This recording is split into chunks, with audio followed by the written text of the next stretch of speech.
This is an incredibly exciting weekend. 3 huge tournaments, big money on the line, over $100,000 out there for each event for the winner. I gotta tell you, having the preparation, having the bait, we think we've got a good opportunity. You know, we know where to be. It's just a matter of whether or not we can get the right fish to eat, stay on the line, gap it, put it in a box, and get back to the scales. Just go ahead and get on the wheel, Joshua. I'm getting stretched out here.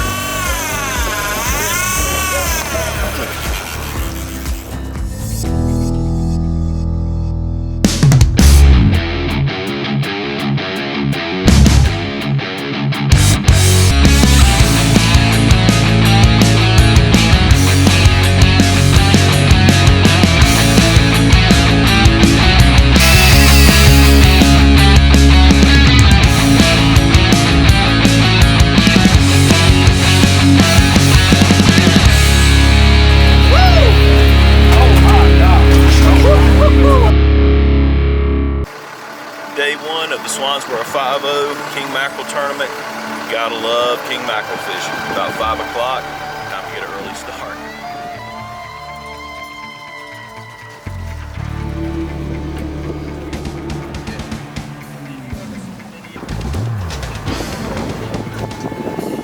Yeah, bluefish. Great bait here in North Carolina. Anywhere really. Just restricted in North Carolina to where you can only take 3 per person that's on your vessel. So that's North Carolina regulation. So, you know, want to make sure that we got the max that we can, but can't take more than we can than we're legal to eat.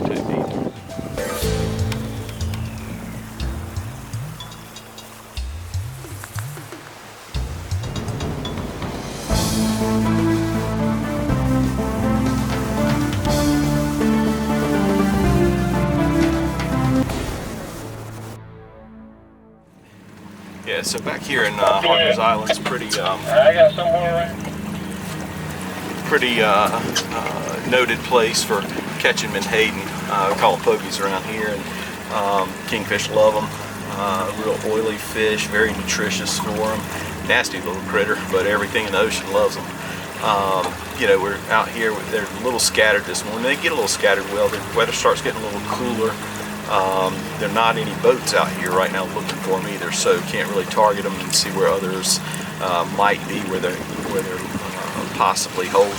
A lot of times pelicans will be diving on them, but they're not this morning, so it's a little challenging. We've got about 4 dozen right here. Like to have at least a couple more dozen to go. They're pretty tender fish, so they can get real stressed, and you want to have plenty of them. Coming back to our home waters in North Carolina for the Swansboro Five-0, this has been an amazing event for many, many years, and it's been a really good event to us. We've won it. We've also finished second in it a couple of different times, third a couple of times. It's been a good tournament for us. And I got to tell you, being able to know the backwaters, and Crockett and Joshua being able to evaluate how to quickly get to Hatteras is really important, because this is the time of year those fish fire off. There are big fish up there, and 60 and 70 pounders can be caught up there. Hatteras is probably one of the best king fisheries in the world in the fall. There's really not many other places that you can go and almost be guaranteed to catch multiple 40-pound fish in a day. We've had a lot of success there over the years. We've caught our biggest fish ever in Hatteras, 63 pounds, and it's just watching the fish when they're active on top. Every fish is skying out of the water on a bait. It's just love to see it. Definitely upgrade. Troll the Edge is brought to you by Taco Marine, Troll the Edge, and CV Boats, lead the way, and Mercury Marine, go boldly.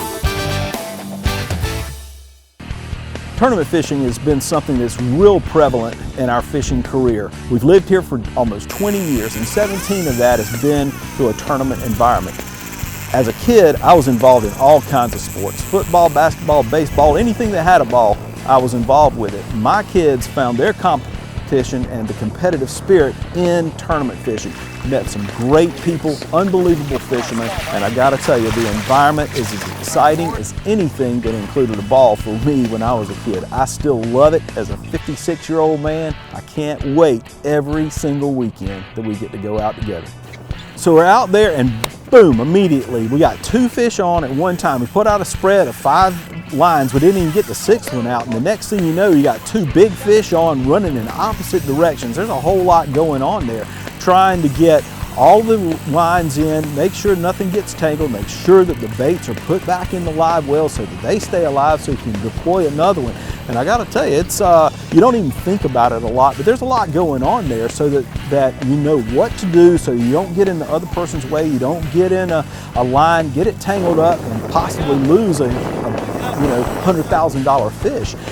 We don't really think a lot about it because we've done a lot together over the years, but you know, it's pretty cool to see the activity that's going on. I'm generally handling the helm, and I actually wound up yapping fish on this first double hookup, so it's pretty exciting. It was a lot going on right there, and they were running 180 degrees different. One off the bow, one off the stern. It was exciting.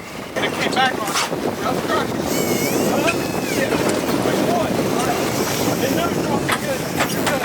Get on channel 1 and tell these guys we got fish off the bow and the stern. Channel 1.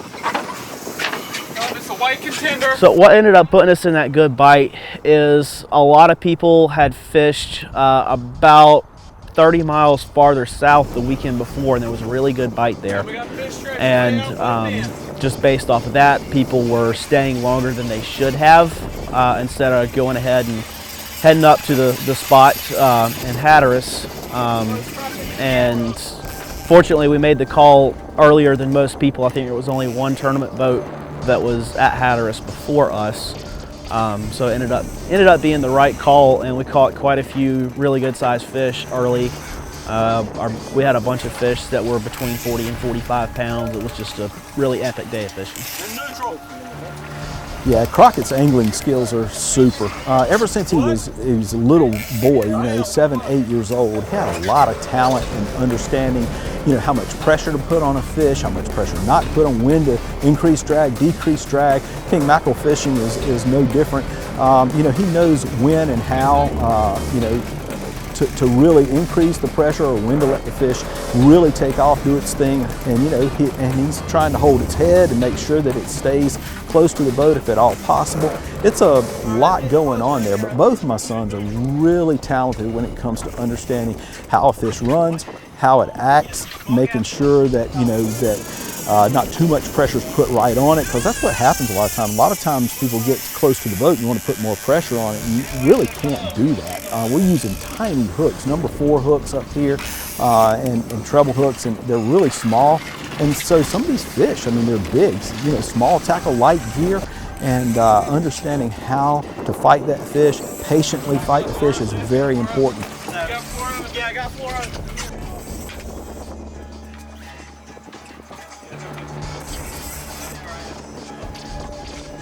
First hookup was a double. We had 2 good fish, 40 pounds, that were running opposite directions. One running off the bow, 250 yards, one off the stern. We had a sport fish running a charter up there that was fishing real close to us. Had to get him on the radio and ask him to turn off so he wouldn't run over either one and cut it.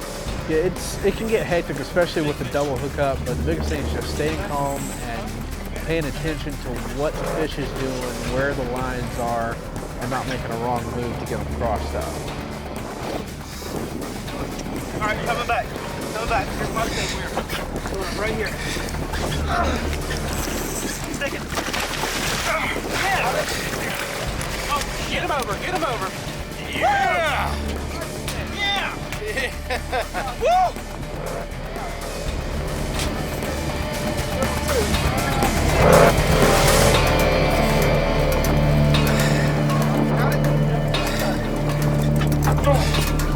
Holy crap! Woo! I needed that. We get excited when we catch a decent fish. We always have, but over the years we have learned slap a few high fives, do a little screaming, but get the fish iced down, put it in the box, get more baits, in the water. I had a good friend used to tell me, hey, worms in the water, that's what catches fish. So long and short of it, it's about keeping bait in the water, in the strike zone, making sure that those fish get an opportunity to get fooled by what you have displayed for them, and see if you can't fool them into eating what you have. That's what it's all about in tournament fishing. Introducing Shade Fin by Taco Marine. Shade Fin is a lightweight, versatile shade system that easily attaches into rod holders, tops, and arches for convenient portable boat shade. Its 5 foot by 6 foot footprint and 50+ UPF rating protect you from the sun so you can enjoy the water longer while doing what you love. Learn more about Shade Fin on tacomarine.com. Shade Fin, shadow in seconds.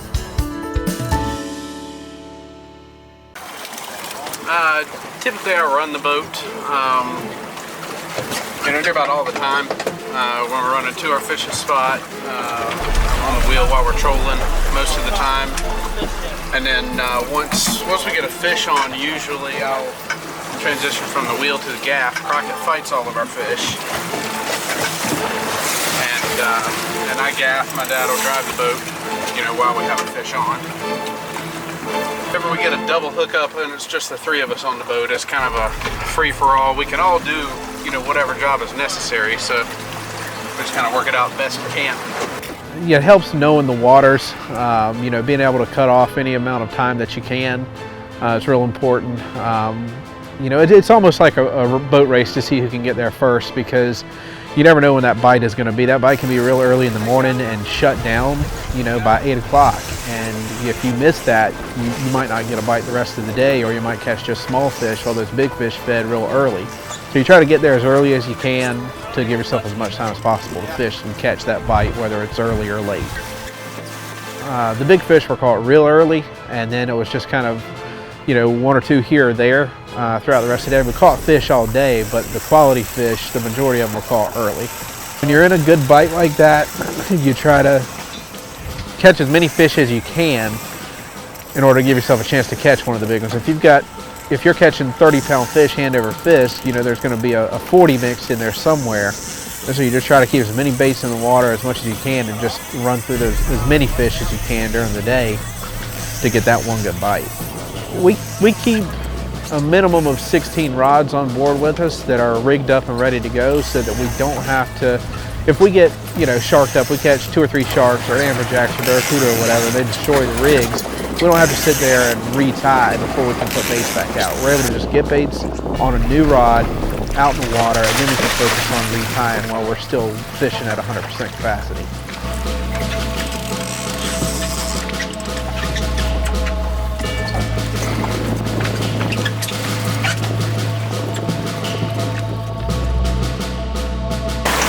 Basically what we try to do when I grab the helm, Joshua and Crockett, well, Crockett's most of the time fighting the fish, he's a designated angler. Joshua gaffs them most of the time, so I take the helm and try to stay on top of the fish so it doesn't get too far out possibly.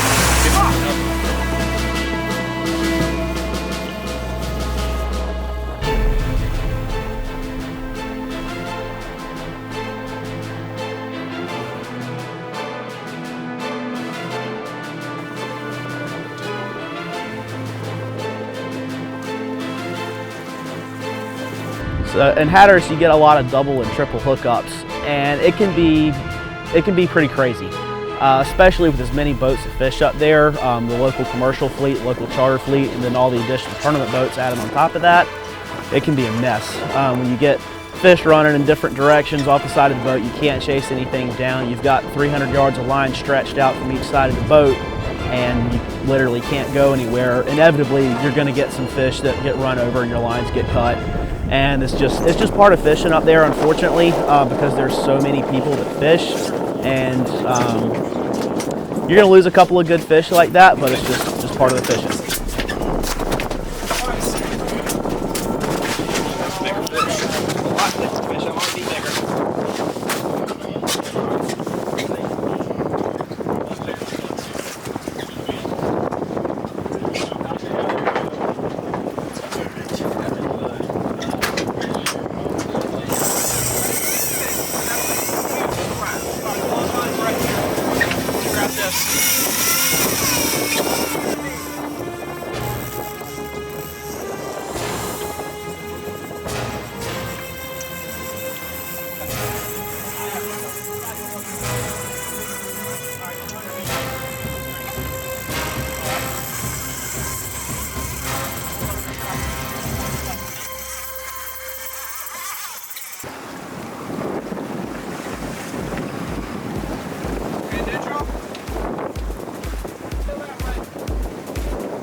Neutral.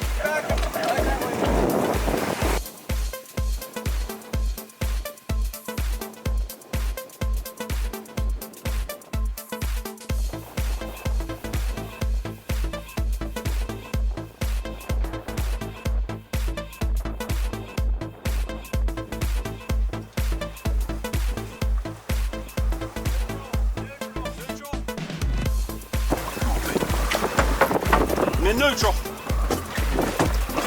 Oh my God! That's right in the face. That's right. Give me here. There's some cotton balls here. Open up the pot. Yeah, that was definitely an upgrade. Yes. Top secret. That is top secret. That I won't give to anybody. But it's based on the measurements of the fish. I can tell you within a pound what it's going to weigh. Troll the Edge was brought to you by Sirius XM Marine for fish mapping and all of your offshore weather data, and Cannon Downriggers, run deep.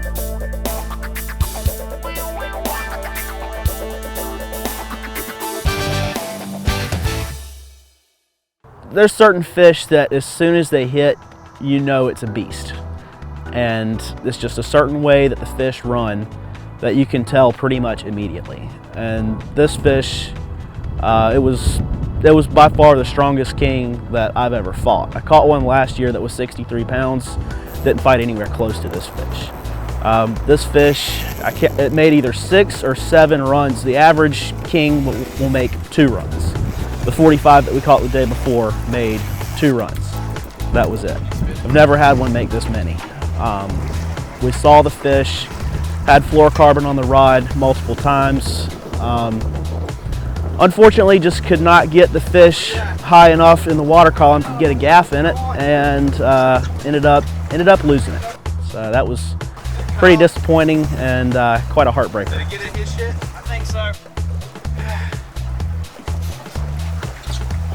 Last 2 years in a row in the Swansboro tournament, it's been pretty tough because we've had each year, the second day that we fished, a 60-plus pound fish within 15 feet of the boat, you know, looking at it, sitting there with a gaff ready to put the steel to it. And, you know, unfortunately we had one, the hook popped out of its mouth 2 years ago, and in this most recent tournament, it was about a 38-minute fight, and somehow it eventually got the fluorocarbon in its teeth, and, you know, it was 15 foot from the boat. I'm watching it, and it cuts right through the fluorocarbon. Yeah, it's tough when you see a fish that's, you know, bigger than anything you've ever caught swim away like that. It makes you upset, and, you know, you try to control your emotions, but, you know, watching 150 grand swim away is upsetting. The ride back is always interesting when the wind started picking up. It's coming out of the southwest a little bit, which is across the water. So it built up some pretty good waves pretty quickly. So we got to calculate, you know, exactly how long it's going to take for us to get back. We're pretty good ways from weigh in and check in. So, you know, so we got to make sure that you know, we calculate it properly and get through the proper inlet, and you know, hopefully all goes well. So you know, there's been some good fish caught today, some good fishermen out here, and you know, we've got a fish on.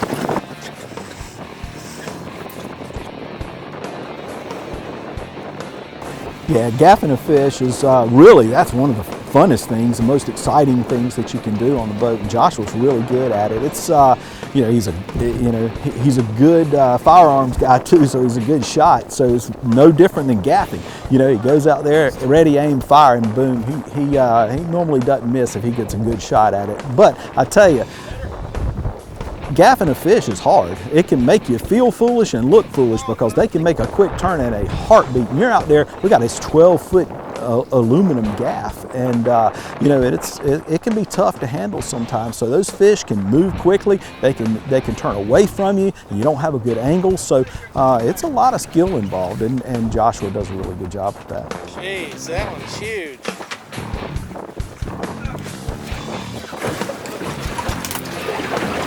It's a good day of fishing right there. We'll put a tape on him and see. I think it's going to be a little bit skinnier, probably the same length as the last one.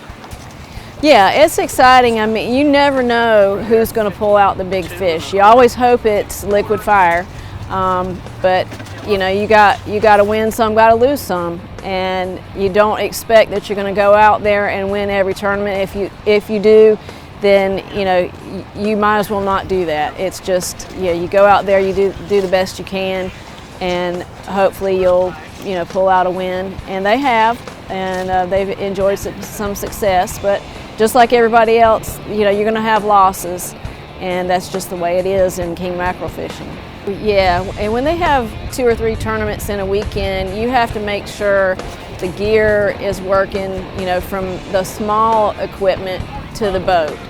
And so that's, you got to make sure everything's running. You've got to make sure everything's coordinated, everybody's work schedules, because sometimes they have, life going on besides fishing and have to be out of town, or, maybe a boss is out of town and you have to be present at work.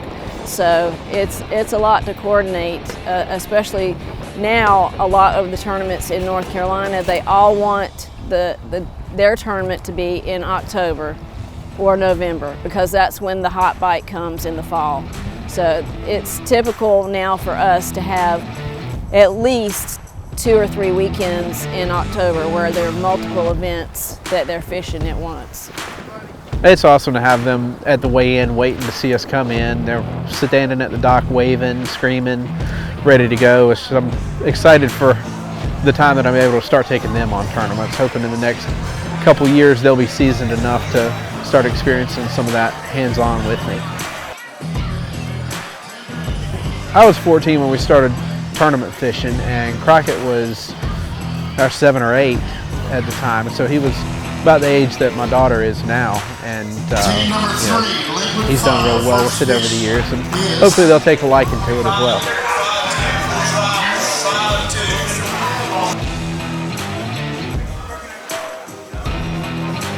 We'd like for you to join us next week as we fish the Fall Brawl out of Ocean Isle Beach, North Carolina. We're also going to be going offshore fishing for wahoo, sailfish, and dolphin with our liquid fire sport fishing. We're going to have it both sides.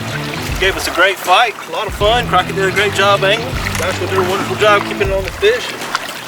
We starboard. Pretty fish, a good size one too.